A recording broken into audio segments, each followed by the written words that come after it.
Hi guys! Ako'y natutulog kanina. Bigla kong naisip yung aking napapanood na pantalo na maong na ginagawang bag. Nagustuhan ko. Parang sabi ko, ang cute. Kaya naisip ko, meron akong isang pantalo na hindi ko masyadong sinusuot. Pinagpilian ko yung mga pantalo na gusto kong gawin. At ito yung napili ko. Ano siya, may design siya. Ito guys, hindi ko masyadong sinusuot yung pantalo na kaya lang ang tagal lang ito, hindi ko nasusuot. Sabi ko, gawin ko na lang bag kasi cute yung bag. Ito siya. Ayan, nagawa ko na. Pantalon yan pantalon siya. Naigin na rin yung gaya-gaya. Ito yung sa mga napapanood ko. Ayan. Ayan, diba? Ang cute niya, diba? Nagawa ko ng isang bag. Hindi ko pa rin siya nalalagyan ng lock. Lalagyan ko siya ng isang lock dito para may kahit pa paano may lock na. Total ay lagi din lang akong umalis. Ayan, meron akong dalahin na bag. Ayan guys. Malayo eh. Ito, tataas natin ng konti. Ayan. Ito meron pa sa aking blouse. Yung likod niya. Ayan.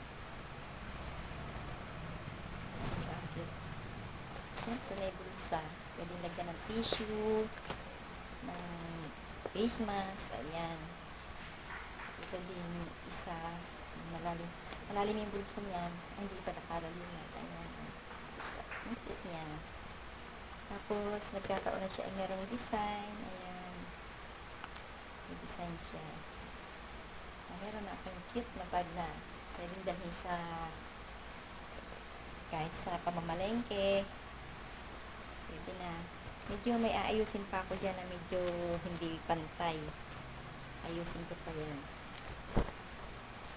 Hindi na ako natulog. Sana'y matutulog ako dahil medyo puyat kagabi dahil dumating anak ko galing probinsya.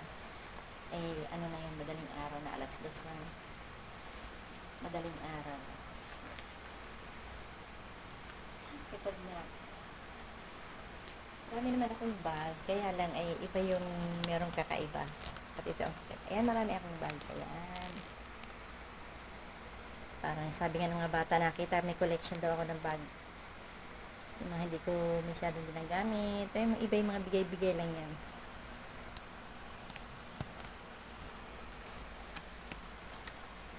Meron akong bag na bago. Dahil sa pantalon, meron akong magandang bag dahil sa pantalon.